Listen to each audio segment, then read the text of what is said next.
Hey everyone, my name is Shivendra Rathod. Today we are going to discuss about the free consent in law of contract. So let me begin the video. Under the Indian Contract Act 1860, the free consent is defined in section 13, जिसका मतलब होता है consent is said to be free when it is not caused by coercion, मतलब किसी जोर जबरदस्ती से, undue influence, मतलब किसी अयुक्त प्रभाव या असम्यक प्रभाव से, फ्रॉड, मतलब किसी भी तरीके के धोखेबाजी से, या मिसरिप्रेजेंटेशन, मतलब किसी भी तरीके की था प्रस्तुति ना की गई हो तथ्यों की, एंड मिस्टेक मतलब भूलवश। तो इन सारी चीजों से कोएर्जन, अनड्यू इन्फ्लुएंस, फ्रॉड और मिसरिप्रेजेंटेशन एंड मिस्टेक, इन चीजों से किसी भी तरीके से जब कंसेंट प्रभावित नहीं होती है तो उसको हम कहते हैं फ्री कंसेंट। दोस्तों, इन वर्ड का मीनिंग आपको नेक्स्ट वीडियोस में भी ब्रीफली देखने को मिलेगा, क्योंकि लॉ में वर्ड का बहुत इंपॉर्टेंस है। एक एक वर्ड, एक एक परिभाषा को पूरी तरीके से बदल सकते हैं। तो सारे तथ्यों को, शब्दों को आप लॉ में बहुत बेहतर तरीके से समझते हुए चलिए। अच्छा, जो कंसेंट है दोस्तों, वो एक बहुत ही एसेंशियल एलिमेंट है एक वैलिड कॉन्ट्रैक्ट के लिए। बिना कंसेंट के एक जो कॉन्ट्रैक्ट है कभी भी लीगली वैलिड नहीं हो सकता है। अगर किसी भी कॉन्ट्रैक्ट में जो ये फैक्टर्स थे, कोएर्जन, अनड्यू इन्फ्लुएंस, फ्रॉड, मिसरिप्रेजेंटेशन, ये अगर उपस्थित हैं तो उस कॉन्ट्रैक्ट की जो वैलिडिटी है वो वॉइडेबल हो जाएगी, मतलब शून्य करड़ी हो जाएगी। अब वॉइड और वॉइडेबल क्या होता है दोस्तों, मैंने आपको पहले से समझा दिया, इसीलिए मैं कहता हूं सारे लेक्चर्स आप ध्यान से देखते हुए चलिए। तो वॉइडेबल हो जाएगा किन स्थितियों में? जब वहां पे फैक्टर्स होंगे coercion, undue influence, fraud, misrepresentation, ये सारे। और वहीं पे where consent is caused by mistake, the agreement is void. अगर जो कंसेंट है वो मिस्टेक या भूलवश दी गई है तो वो एग्रीमेंट क्या होगा? वॉइड होगा। A void agreement cannot be affected by the party। Section 2G में इसको डिफाइन किया गया है कि void एग्रीमेंट जो है किसी भी तरीके से पार्टी को प्रभावित नहीं करेगा। An agreement which is void doesn't give rise to legal consequences and is void ab initio। void ab initio मतलब स्टार्टिंग से या प्रारंभ से ही वो शून्य होगा।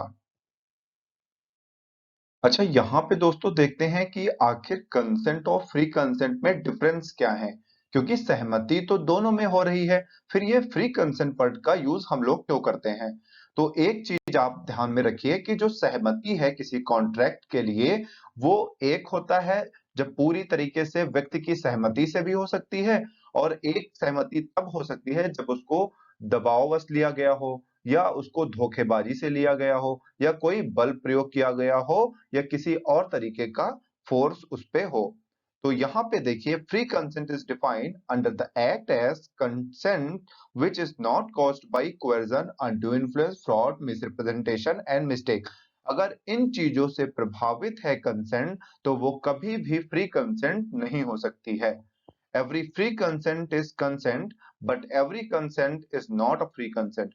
जो फ्री कंसेंट होती है उसको तो हम कंसेंट के अंदर मान सकते हैं, बट हम ये नहीं कह सकते हैं कि जो सारी सहमतियां हैं वो मुक्त रूप से दी गई हैं या पूरी तरीके से इंडिपेंडेंट होके दी गई हैं, उसमें किसी भी तरीके का कोई प्रभाव या कोई बल प्रयोग नहीं किया गया है।